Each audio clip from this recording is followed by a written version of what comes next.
Querido Ezra Shabot, muy buenos días. Cuéntanos cómo lees estos casos. Hola, ¿qué tal, Luis? Buenos días y buenos días al auditorio. Bueno, pues obviamente la Suprema Corte de Justicia se vio involucrada en lo que podríamos llamar, una filtración hecha en medio del pleito entre Julio Scherer y Alejandro Hertz. Y esto es lo que aceleró los tiempos. Esto nos queda claro que pues estaban manejando con un sigilo que parecía a veces hasta complicidad en algunos casos con respecto a esto que se había convertido para el propio Hertz en un tema no solamente personal, sino de supervivencia. Y en el momento en que se filtra este audio, lo que sucede es que en un momento determinado lo que se pone en entredicho es la propia legitimidad de la Corte en general y de muchos de los ministros como tal, que son balconeados, son denunciados de haber sido pues presionados por el propio Hertz, de ser parte, digamos, de ya una especie de coalición de intereses, le llaman los juristas en algún momento, en contra precisamente de Alejandra Cuevas y de Laura Morán. ¿Por qué? Porque, bueno, pues tiene un tema ahí el propio fiscal contra su propia familia. No sabemos qué es lo que hay atrás, o si lo sabemos, no tenemos la confirmación de hecho, pero la Corte en ese momento tiene que salir a buscar una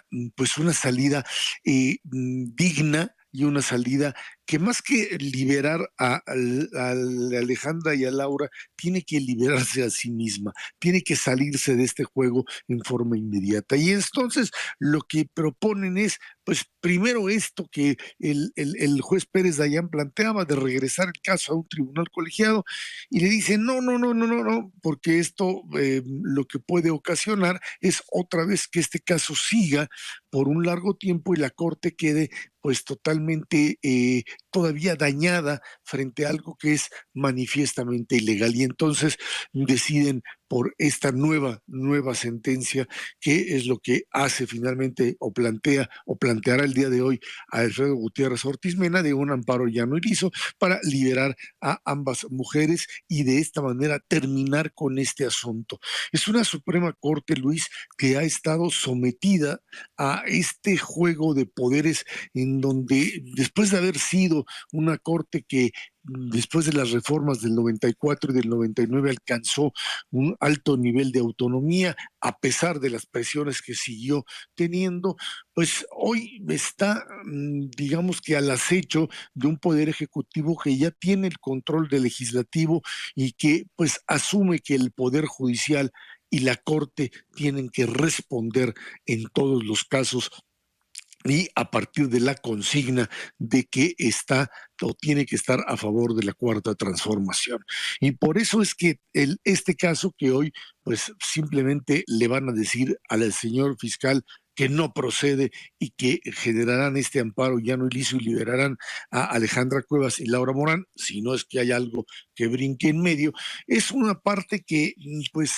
le abrirá también el camino para otro asunto. El otro asunto es esta reforma eléctrica o la ley de reforma eléctrica planteada por el propio presidente de la República y los diputados y senadores que terminaron por aprobar pues algo que es parece manifiestamente inconstitucional. Ahora, es difícil porque requieren que lo declaren inconstitucional, porque requieren 8 de los 11 votos que tienen en la Corte para declararlo de esta manera, Luis. Eh, Ayer Ana Laura Magaloni en el periódico Reforma publicaba precisamente un artículo brillante en donde decía es que es casi imposible que una inconstitucionalidad se declare cuando no lo haces por mayoría simple, sino que le buscas dar la inconstitucionalidad con 8 votos, casi estás buscando 8 de 11, una mayoría calificada que pues hace de lo inconstitucional o manifiestamente inconstitucional algo difícil de aceptar. Pero bueno, en fin, el hecho es que esta ley de la reforma eléctrica lo que pretende es que sea aprobada, que la Corte diga que no es inconstitucional o que no logre los 8 votos. Loreta Ortiz pues tiene ese conflicto de interés porque votó en contra de la reforma constitucional del año 2013 con Peña Nieto y ahora tendría que dictaminar sobre esta reforma a la o esta ley de reforma eléctrica que es, por supuesto, contradictoria con la que pues está vigente y que es precisamente contra la que votó Ortiz. ¿Qué pasa en este momento? ¿De qué se trata cuando además se está por